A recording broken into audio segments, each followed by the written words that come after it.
For years, Mazda has been considered a slightly outmarket alternative to mainstream brands. Think of it as one of your typical Bangsa brunch spots. You know you're only paying for the ambience and the good service, but it made you feel better somehow. It made you feel like you didn't mind spending the little bit of extra money. But now Mazda wants to play in the big leagues. It wants to go properly premium, and like any fine dining establishment, you'll have to pay the big bucks. This new Mazda 3, for instance, is quite a bit more expensive than most of its C-segment rivals. But the company says it's so good that it's worth the cost. But is it though? Is this the car that will make you forget about its rivals, or should you just pocket the money and buy a Honda Civic instead? That's what we're here to find out.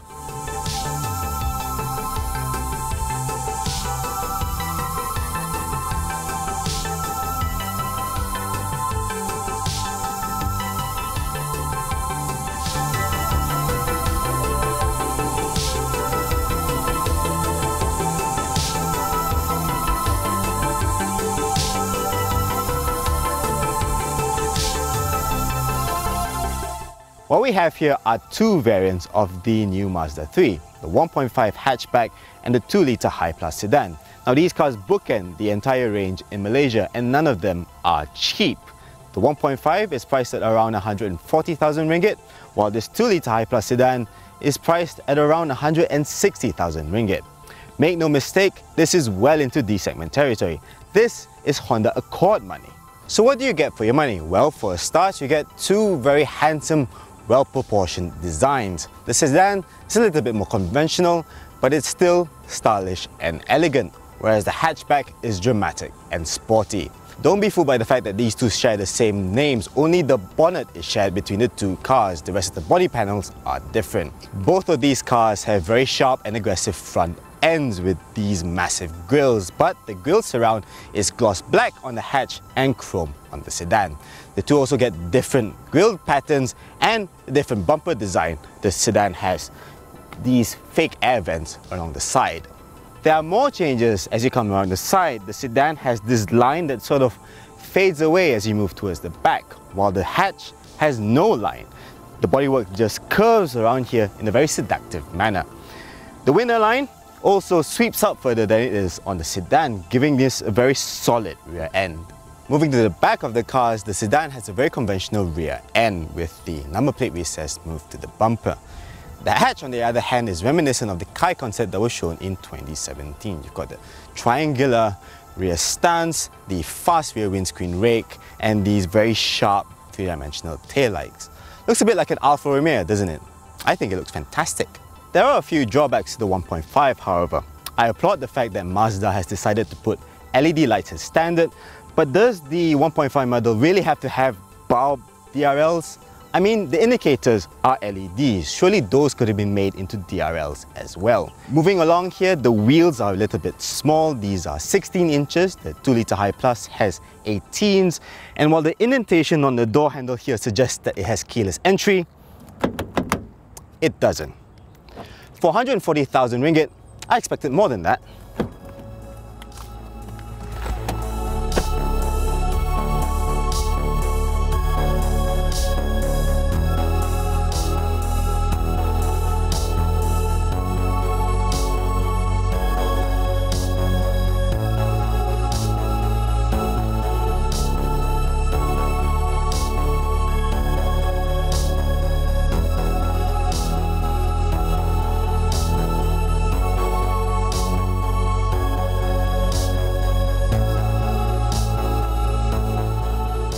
There are fewer changes on the inside, however.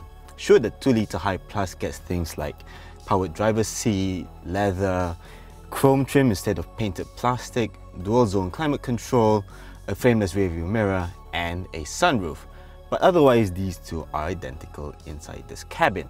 And what a great cabin this is. The driver-focused design is very attractive, and it all feels so plush. There's lots of soft touch materials over here, including this very nice stitched leather on the door cards and the dashboard.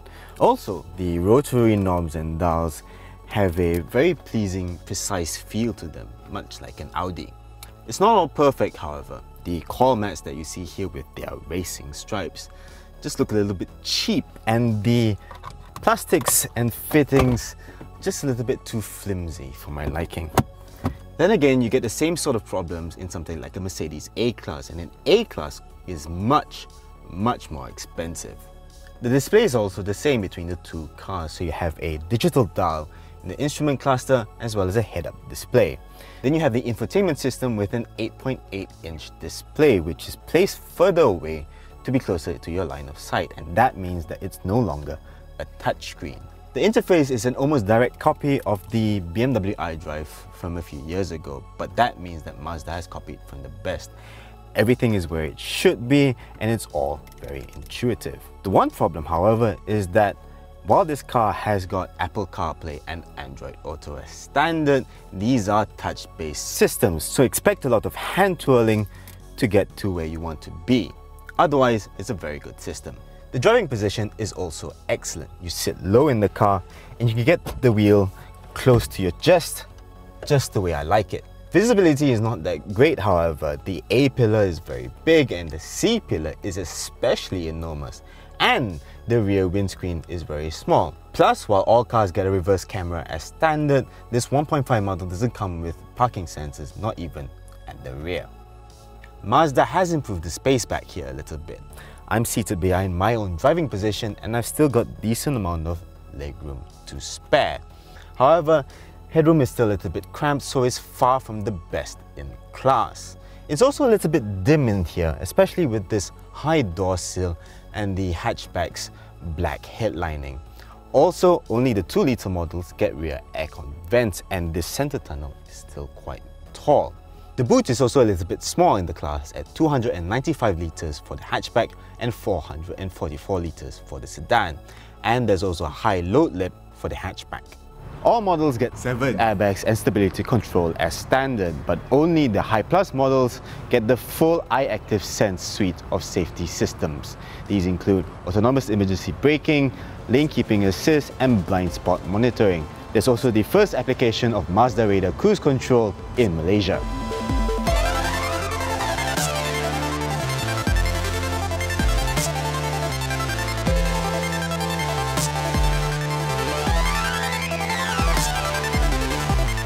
First off, I would like to mention that the SkyActiv X engine won't be available in Malaysia because it would be too expensive. So what we have are 2 of the usual SkyActiv G naturally aspirated petrol engines. The 1.5 engine that we have here would be familiar to owners of the current Mazda 2, and it makes 118 horsepower and 152 Newton meters of torque. Those aren't big numbers, so you're probably wondering, this car, small engine, can move up? And I'm delighted to report that it most certainly can. Yes, it doesn't have a lot of performance on tap, but the engine and gearbox work so well together to make the most out of the available power. This engine loves to rev, and the gearbox is always ready to drop down a gear, keeping the engine in its sweet spot. Yes, that means you'll hear the engine a lot, but because it's so smooth, it doesn't feel like you're working the engine too hard. All this makes for a car that is effortless to drive, especially around city traffic. It's not so great at the cruise, however. This gearbox is reluctant to go into 6th gear, and even when it's in 6th gear, the shorter ratios means you'll still hear the engine. It never quite settles down. Still, there's very little road and wind noise. Mazda has paid a lot of attention to the car's NVH, and it certainly shows. This is a car that feels just as refined as any entry-level premium model. The more powerful 2-litre model makes 162 horsepower and 213 Newton meters of torque. That's quite a bit more than a 1.5-litre model, and as such, the gearbox is not quite so hyperactive. It's content to just letting you ride the wave of extra torque. Now the upshot is that the 2-litre model doesn't actually feel that much faster, and in fact, in certain situations, the 1.5-litre model actually feels a little bit faster. It just responds quicker to throttle inputs. It's only when you floor the throttle that you really feel the extra power. Whereas the 1.5 would start to run out of breath, the 2-litre model would just easily sail past. However, the engine note is a little bit rougher than it is on the 1.5, and the extra power isn't so easily available. And it certainly doesn't feel as effortless as a turbocharged Honda Civic. If outright performance is what you're looking for, this is not the car for you. Under the skin, the new Mazda 3 rides on the latest Sky Active vehicle architecture, and one of the biggest changes is that the multi-link rear suspension has been swapped out for a torsion beam. Now Mazda says that it hasn't done this on cost reasons. Instead, the new suspension is claimed to reduce NVH, and it also allows the engineers to more easily tune the car for specific driving scenarios. So well tuned is the front suspension that in most cases you don't really notice the torsion beam. The ride is a little bit firm, but it is still very pliant, especially on the 16-inch wheels of this base spec model. The ride is a little bit firmer on the High Plus model with the larger wheels, but it's still never uncomfortable. It's only when you get onto the bigger bumps that you really start to feel the rear suspension. The front suspension will glide over the bump, and then you'll feel the rear end just skipping over them. So no, the ride isn't quite as smooth as something like a Volkswagen Golf, for example, but it's still very, very comfortable. And it's definitely more comfortable than some other premium models, such as Mercedes-Benz. Sorry. Now, one area that the Mazda 3 really excels is in the handling. Despite the torsion beam, this is a car that remains composed and stable and will take anything that you throw at it. The hatchback model feels very, very agile and light on its feet. It maintains its composure even over very rough mid-corner bumps, and there's plenty of grip even from these eco tires. The sedan isn't quite so agile. You do feel the extra length and weight, but it's still a very accomplished car to drive. The steering has a nice weight to it, and it's also wonderfully precise. You feel like you can place it exactly where you want it to be. It also has a nice oily smooth feel to it, and I love the steering wheel. It's upholstered in smooth leather, it's not too thick, and it's just the right size.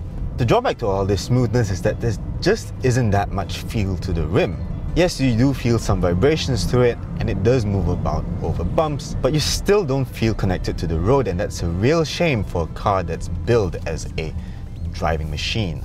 Still, I really enjoy driving this car a lot, and it's much better to drive than most of its rivals. I'm having a little bit of a quandary about this car.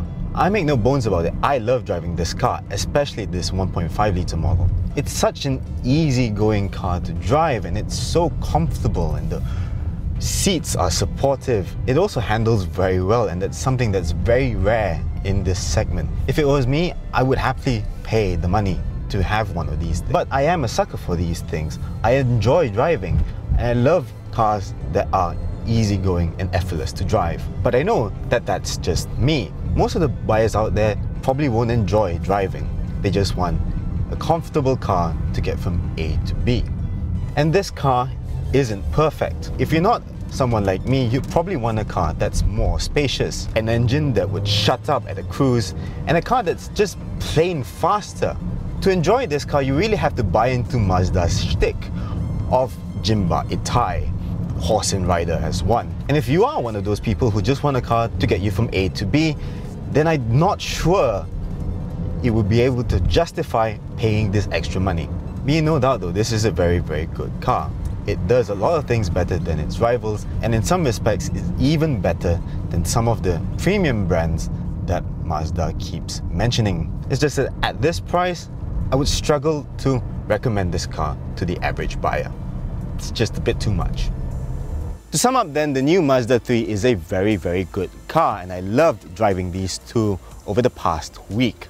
However, it's still not quite consistent enough in key areas to really be a premium car, and the value proposition just isn't there yet. I suppose the CKD model will be cheaper, and that will balance things out a little bit. And with a few spec tweaks on this 1.5 model, it could really be a very good daily driver. As it stands, however, it just isn't there yet. But it's a very good first try, Mazda. It really is.